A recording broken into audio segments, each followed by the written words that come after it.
I'm Miss Storangila, and I'm here to give you practical tips on how to heal. One of the first things I did during my healing journey was just list all of my traumas, bad habits, and general concerns, and literally write them down, list them, and attempt to process them. I didn't attempt to process them all at the same time, but writing them down allowed me to face myself and look at myself in the mirror truly and address the parts of me that are hidden, that I am embarrassed about. So I'm just going to go ahead and list some of my traumas and my concerns and my bad habits, and hopefully that you can find some help by listening to me and my journey to healing. So I'm looking at my list because I know I'm very forgetful. It's the ADHD, and so let's just get started. So like I said, write them down. So for me, I had a lot of family trauma. So many things happened to me by the hands of the adults in my life where I just felt like every adult in my life dropped the ball, and I just really needed to process that. I thought I had processed it because I've been to therapy and I've talked about these things. I've talked about it to friends and a couple family members, but I never truly processed it. But I feel like what was stopping my processing was the fact that I never actually addressed this to the people who hurt me.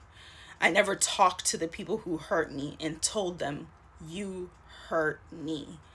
And I had to face the fear of them not seeing where I was coming from. I was scared. I was like, what if I tell these people that they did all this to me and they tell me, yeah, right, that's all in your mind. You know what I mean? That was my fear, but I contemplated for a long time, over several months.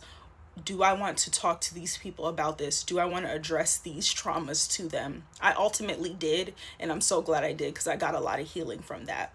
My second thing was sexual traumas. I think this is like a whole nother conversation. Again, if you guys want me to talk about it even deeper, I will. But if you don't know, I was raped by my ex-boyfriend, and it took me a long time to say that. For a long time, I blamed myself. I thought I was the reason why. But the truth is, I was sexually assaulted. And I thank the woman that I was in treatment with who really spoke to me and let me realize that, like, no, I was raped. And that was, I just had to come to that realization. And outside of that, all of my sexual experiences where men were using coercion and force and things of that nature, this is a conversation that we don't talk about as women. The thing about it is, a lot of women's sexual experiences weren't an enthusiastic yes. Let's keep it a buck. Let's keep it real. Did you say yes enthusiastically, or were you coerced? Was physical force used? And these things were things that I'm not calling those situations rape, but what I'm calling them is coercion and physical force. And that's something that we got to talk about, men. Like, if it's not an enthusiastic yes, don't go there. Don't do it. It's not okay. It's not all right. And then from women on our part, it's you gotta F up the situation. In other words, you gotta mess things up. You gotta be, when the time comes, you gotta stand up on your 2 feet and say, no, we won't go. Cause that's the only way they're gonna understand. Cause no ain't gonna do it. So sometimes you gotta say, no, we ain't gonna do it.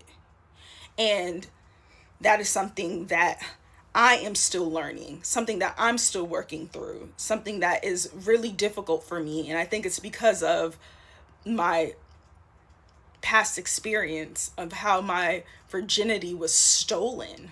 My virginity was stolen, taken without permission. I am and was and still working on, I'm so much better than I was in the past, excessively late, poor time management, the embarrassment from that. And I could blame it on being black, I could blame it on being Nigerian, but the point of the matter is I was dealing with mental health issues that I did not know. I was undiagnosed bipolar for my entire life, did not know. So many things that were contributing to me being late all the time. But addressing that, like if you are excessively late all the time, hours late, that is a problem. That is not cute. It's not attractive. Nobody likes that. Your friends hate it. And you got to do something about it. And 9 times out of 10 is something with your mental health. I'm not saying that you got bipolar or anything like that, but there's something going on. For me, the root of that was another thing on my list, my self-esteem, or the lack thereof, and having to be perfect and over excessive. Like my edges gotta be like, right now edges is cracking. I'm okay with that. There was years ago I would never get on the internet, edges is cracking. Like I would be like embarrassed because I felt like to be beautiful I had to be perfect, and to be perfect I had to take all this time to like cultivate a look, and it was a trap. Through going through this list and going to therapy, I learned that I dealt with perfectionism. That was not on my list. That is something that my therapist and everyone around me basically was like, Miss Stora, you got a perfectionism problem, which was rooted in a people-pleasing problem, which was rooted in how I grew up. Other things on my list were being on the receiving end of envy and jealousy. We do not talk about this enough, ladies, but there is a jealousy and envy problem with females, with women, with us. We have to address the envy. We have to address the jealousy. What is it about? Why, when you see another sister, you're jealous of her? And this is not just about looks. You're jealous of how she acts. You're jealous of her friendships. You're jealous of her family. You're jealous of her charisma. Why are we dealing with jealousy? A lot of the female issues that we have, which I really want to dig into, come and are at the root of jealousy. And that is something that, if I'm being honest, that I've dealt with here and there, but I've conquered it.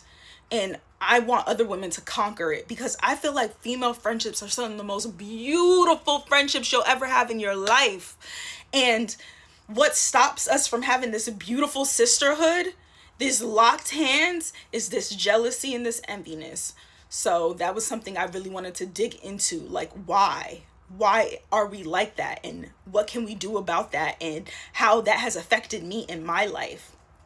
And then that kind of ties into like the things about pretty privilege and the downfalls of that. It's just kind of like all these bad things, and like the intersectionality of me being a Black woman and being in white spaces and looking what people would deem to be attractive.